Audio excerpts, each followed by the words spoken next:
83 పేజీలతో vision document రూపొందించారు. యువత, మహిళలు, రైతులకు ప్రాధాన్యం ఇచ్చారు. ఇక 10 కీలక వ్యూహాలతో విజన్ డాక్యుమెంట్ ఉంది. ఆ 10 కీలక అంశాలు ఏంటి అనేది ఒకసారి మనం ఫోకస్ చేద్దాం.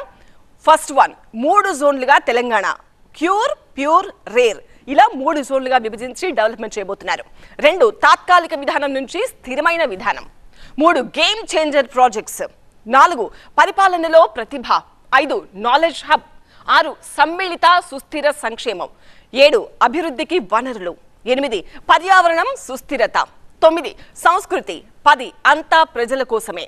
ఈ 10 అంశాలతో తెలంగాణ విజన్ డాక్యుమెంట్ ఉంది. దీంతో పాటుగా మొత్తం 13 గేమ్ చేంజర్ ప్రాజెక్ట్స్ ఉన్నాయి. అందులో 1 భారత్ ఫ్యూచర్ సిటీ, 2 మూసీ పునరుజ్జీవం, 3 డ్రై పోర్ట్, 4 కృష్ణపట్నం పోర్టుకు 12 లేన్ల రహదారి, 5 చెన్నై బెంగళూరుకు bullet rail corridor, 6 manufacturing hub, 7 regional ring road, 8 ORR నుంచి ట్రిపుల్ కు radial roads, 9 regional ring rail, 10 green power for agriculture, 11 integrated townships, 12 green energy hubs, 13 electric వాహనాల వినియోగం. విజన్ 2047 ఆచరణకు 3 కీలక అంశాలు ఉన్నాయి.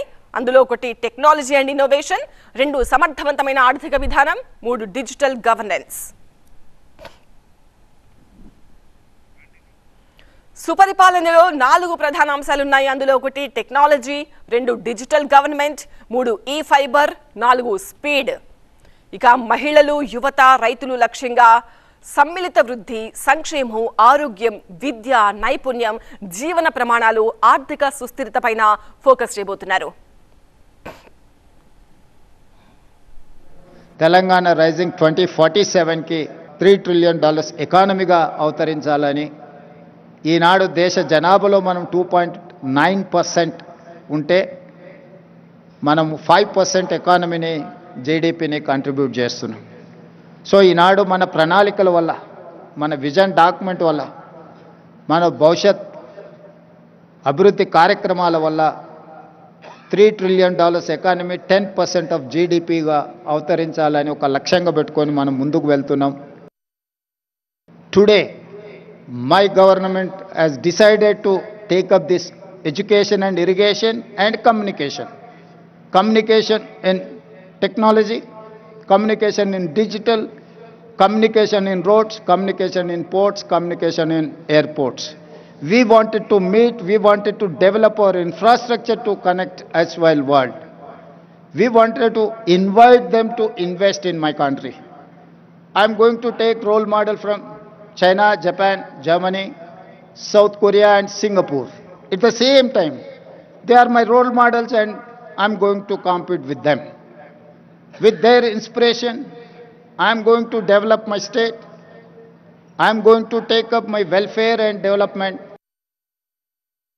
ఈ ఆలోచనను 4 గోడల మధ్యలో నలుగురం కూర్చొని మాట్లాడుకొని చర్చించుకొని తయారు చేసిన ఒక కాగితం కాదు. ఇది 4 కోట్ల ప్రజల మధ్యలో చర్చించి ఈ ప్రాంతంతో సంబంధం ఉన్న ప్రపంచంలో రాణించిన వాళ్ళను అందరినీ ఇందులో భాగస్వాములను చేసి, ఇందులో మేధావులను లేకపోతే కొద్దిమంది పరిమితమైన ఆర్థిక నిపుణులనే కాకుండా సామాన్యమైన ప్రజల్ని, రైతులని, మహిళల్ని, విద్యార్థులను కూడా భాగస్వాములను చేసి ఈరోజు ప్రజలకు ఈ పాలసీ డాక్యుమెంట్ను అంకితం చేయదలుచుకున్నాం. ఈరోజు ఈ policy document is going to address farmers, women and youth. Shrimati Sonia Gandhi garu, Shri Manmohan Singh గారు మన ఆకాంక్షల్ని నెరవేర్చిన, ప్రపంచంలోనే ఉన్నతంగా అభివృద్ధి సాధించగలిగిన శక్తి సామర్థ్యాలు మనకున్న, ఆశించినంత స్థాయిలో ప్రణాళికబద్ధమైన అభివృద్ధి జరగకపోవడం వల్ల ఈనాడు ప్రజలు ఆశిస్తున్న స్వేచ్ఛ, సామాజిక న్యాయం, సమానమైన అవకాశాల కోసం ఈ ప్రాంతం ఎదురు చూస్తున్నది. అందుకే ఈనాడు 4 కోట్ల తెలంగాణ ప్రజల యొక్క ఆకాంక్ష స్వేచ్ఛను, సామాజిక న్యాయాన్ని, సమానమైన అవకాశాలను అందించాలి అని తెలంగాణ రైజింగ్ 2047 విజన్ డాక్యుమెంట్ని ఈరోజు తెలంగాణ రాష్ట్ర ప్రభుత్వం తీసుకురావడం జరిగింది.